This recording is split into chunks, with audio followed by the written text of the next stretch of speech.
Không Kuntaruk, Punipan, Kuntrak. Hello, Snausing. Ngasigi mathel jidi uthakta panba yongchaka leinung da taba aluga ironje aduga yena makak na ngauje aduga si yongchak siju alu jiju akhoi yumda panba ngaktene adu yongchak si yam phajabane ahanba panba oitaraga jo adu mathang jahi panba matam dadi yam panba matam di chinau myam ga putna samina je adu di chinau myam thongba horje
Hello, Snausing. Ngasigi mathel jidi uthakta panba yongchaka leinung da taba aluga yam hauna umuro ahum hapaga umuro kang ahum hapaga iron mane aduga sidi yawi yongchak maru marphu pulap naina loli yongchak maru sam kun ne bako sam kun lon bajida khumai khaido me aduga yongchak maru marphu puraga lae yongchak maru sida ju yauri sida ju tongana plate da ju lairi aina kona buthora kitoi ne aduga yen ama kang na ngaure magi yen kang na ngaubudugi mafon do sina kan da thame kona bada hawai matone sigi toning khok ne fadigom je yongchai ro lagadi fadigom ko pajam hawe ai gi na pamje dona fadigom yaure pa forma ju yaure kumai to gi ngi sigi je sidau yang gi je kaleja ju hapningi makan ju hapningi aduna haparo gi asidi illaro gi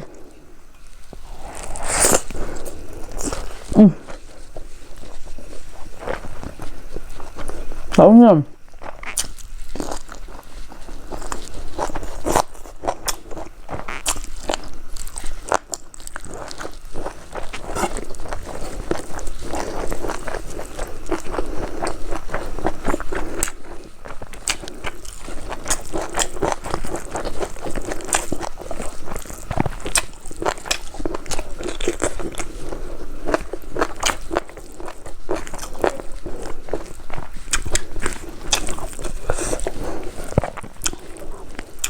Ini nasi thong iba,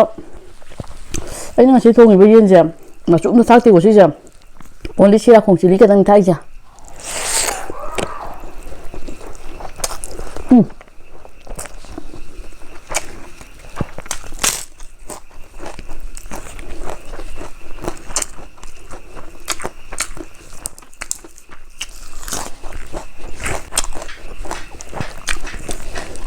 Iya. Thì tự nhiên khó dữ liệu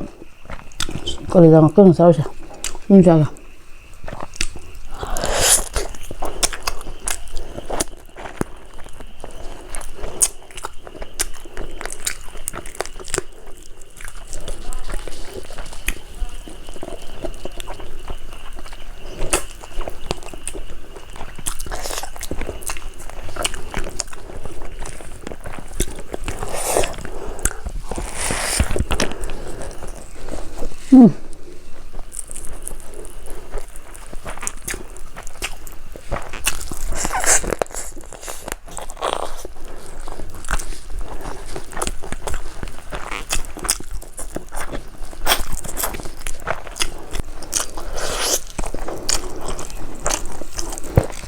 khoa học gì luôn này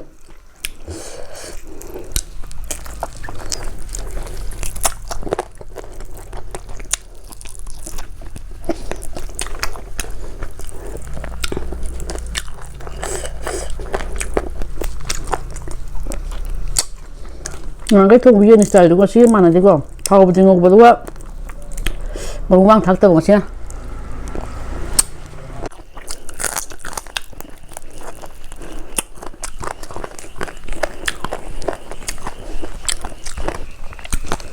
ông chạy đồng dương tôi sao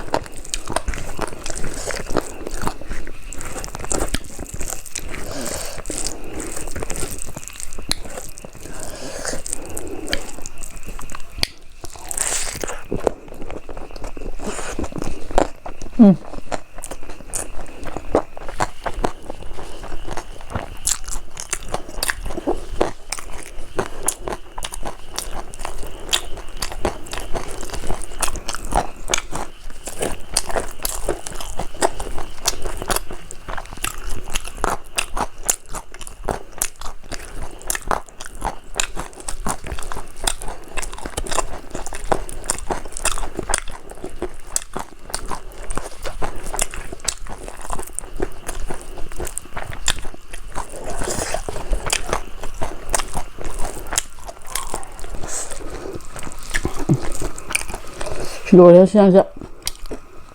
ông xài ông khó gì ạ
một cân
giờ tôi khuyên trò sự mau lên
nó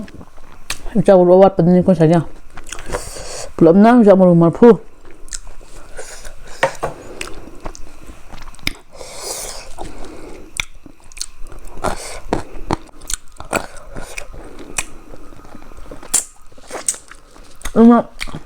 mà quên nó không phải mà thấu ta gì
Ani, mari, manga, taruk, teret, nipan, mapan, tara, tramati, trainthoi, tromli, tramri, trangatra, tuktari, traimpan, trampan kun, kunithoi, kun mari, kun taruk, kunipan, kun trak, kun trainthoi, kun tramdoi, nang balai kun tramari. Sigi yen thong bajai sa haiju haigre ko Shirarakhong na thong bane machu thakte morok machu thakte karim thakte duga yum da sem spices kharaga garam masala mit masala chicken masala karim thakte ada sumai thong bajai hen cham na hawe ratungan ba flavor am pi bani da ado Shirarakhong de thakko matam da direct oina khogi leiraga takhairaga thaaga di madu mahaw wat kene phutlaga thaaga jo mahaw wat kene hana fajara roast tok thokbiro kangna कोई मई लौद तो माइ roast तोपीरे दुगा तखाइरो दुगा इजांग हापियो बदु तारगे तोआन बा मागी मन नुसिबो flavour हम थोलकने अदु को याम हावगे हेबा दिसना हम यंगबियो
용짝 모르면 짜가 이 먹고 ngao hay qua rồi ấy em từng ngao nên những chảo sao ngao ra rồi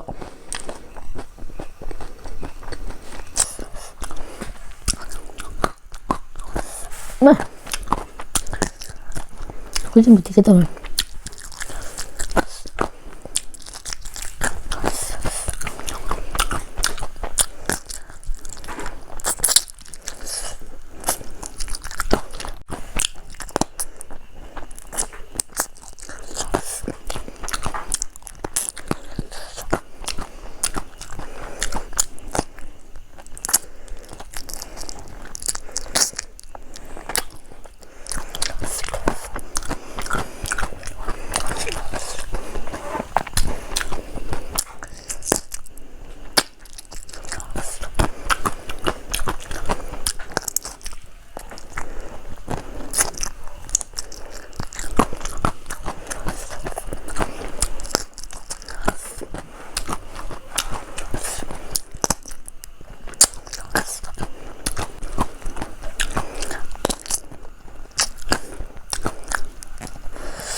hầu hết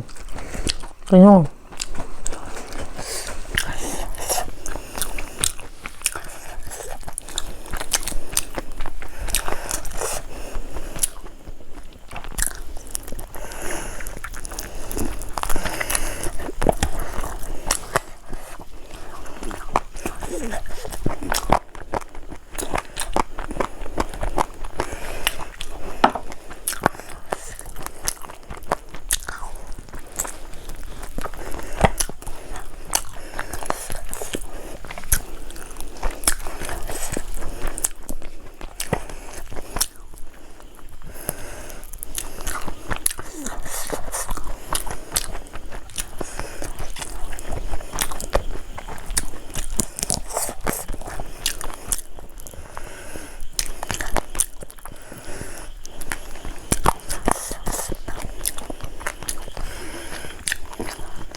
anh sẵn không cái viên nhắn quậy hầu với chiên chả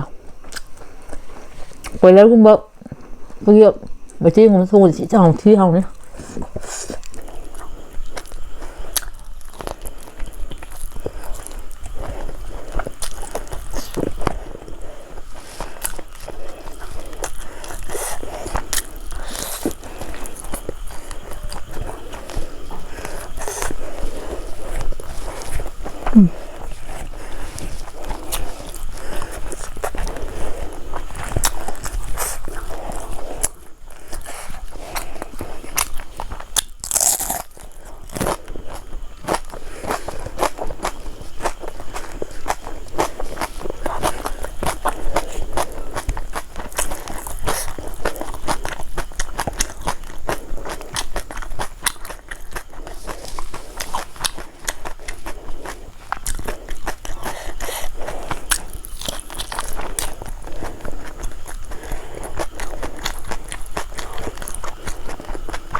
ꯀꯂꯦꯖꯥꯗ ꯐꯤꯕ꯭ꯔꯥꯅꯤ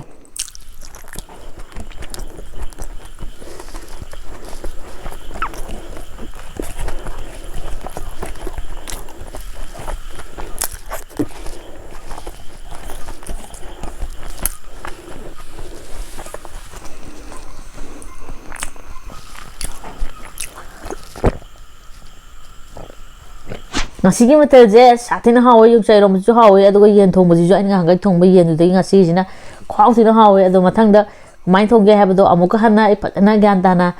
chinang myam da ai share tau jarake adu ngasi gi matang salu silage channel je nungai video de like share subscribe to simira mo mathang video da mong thingnaraji